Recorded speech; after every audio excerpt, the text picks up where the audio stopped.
देखिए, question number 10 है, section A है, 2022 का पेपर है। इसमें क्या है, हमारे पास T1 और T2 के विषय में बताया जा रहा है। एनर्जी है किसकी, इलेक्ट्रॉन की, और ये किसके लिए है, first and second excited state किसके लिए, हाइड्रोजन एटम के लिए, ठीक है। और यहाँ पर ये बात इंपॉर्टेंट है कि ये कौन सा मॉडल है, बोहर मॉडल है।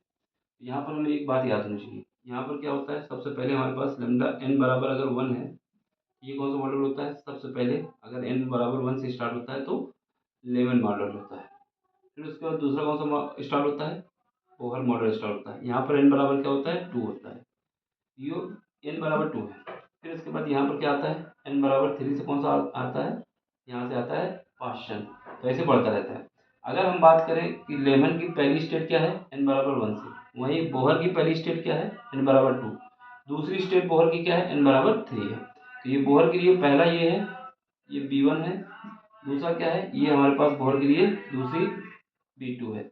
अब एनर्जी के लिए बात आती है, तो एनर्जी का जो फार्मूला होता है, En इज इक्वल टू क्या आता है, माइनस का 13.6, यहाँ पर आता है जेड का square divide by n square, sorry z divide by n square. क्योंकि हाइड्रोजन की बात हो रही है तो हाइड्रोजन के लिए एटॉमिक नंबर 1 होता है, ठीक है। यहाँ से energy En is equal to क्या आ जाता है, माइनस का 13.6 divide by n square. Electron volt में एनर्जी आती है। तो इससे ये पता चला, ये तो वैल्यू कांस्टेंट है, ये टोटल वैल्यू कांस्टेंट है। एनर्जी जो डिपेंड कर रही है वो क्या, वो उसकी ऑर्बिट पे डिपेंड कर रही है, किस लेवल पे है, ठीक है। यहाँ पर जैसे दिया हुआ है, पहले T1 divide by T2 is equal to क्या आ जाएगा, N2 डिवाइड बाई N1 का होल स्क्वायर। ये कहानी बन जाएगी। लेकिन इसने जिस मॉडल की बात की हो, अगर लेमन मॉडल की बात करते तो एन वन पहली स्टेट क्या होती है, N1 बराबर 1 होता है। बोहर मॉडल के लिए N1, बोहर मॉडल के लिए फर्स्ट क्या है, बोहर मॉडल के लिए N1 2 है पहली स्टेट के लिए। और बोहर मॉडल के लिए N2 क्या है, N2 बोहर मॉडल के लिए 3 है। यहाँ पर ये याद रखना है, बोहर मॉडल कहाँ से स्टार्ट होता है, n बराबर 2 से। इसका पहला ये हो जाएगा, दूसरा ये हो जाएगा, तीसरा ऐसे बढ़ता रहेगा। और बोहर मॉडल सेकंड कहाँ से स्टार्ट होगा, सेकंड बराबर n बराबर 3 से। बस यही बात याद रखिए। लेमन मॉडल की बात आती है तो n1 बराबर 1 होता है। बस वैल्यू पुट कर दो। यहाँ से क्या है, n2 कितना है, 3, ये कितना है, 2 है, का होल स्क्वायर कितना आ जाएगा, 9/4 आ जाएगा। सिंपल सा ऑप्शन कौन सा हो जाएगा, 9/4 तीसरा ऑप्शन हो जाएगा। दिमाग में बात क्या याद रखनी है कि बोहर मॉडल स्टार्ट होता है n बराबर 2 से, यानी पहला बोहर मॉडल में जो एनर्जी होगी वो n बराबर 2 रखा जाएगा, ठीक है, ये फर्स्ट हो जाएगा। अब बोहर सेकंड होगा तो n बराबर 3 लिखा जाएगा।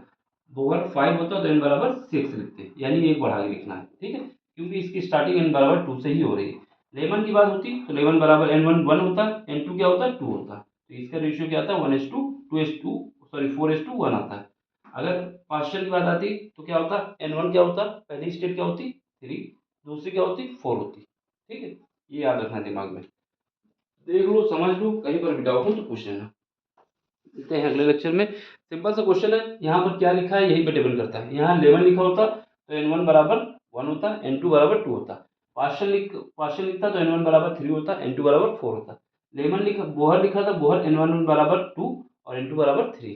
बस इतना याद रखना है। ये क्वेश्चन आता है हर बार, एनर्जी के लिए ये कॉन्सेप्ट याद होना चाहिए। देख लो, समझ लो, कहीं पर भी डाउट हो तो पूछ लेना। यहाँ पर स्क्वायर होता है, सॉरी ये जेड स्क्वायर भी होता है, लेकिन यहाँ पर एटॉमिक नंबर जो है किसका, हाइड्रोजन के लिए 1 होता है। ये कोई दिक्कत ही नहीं आई है, ठीक है। वैसे भी ये कांस्टेंट आएगा किसी के भी लिए। चलो मिलते हैं अगले लेक्चर में। Thank you for watching, bye, take care.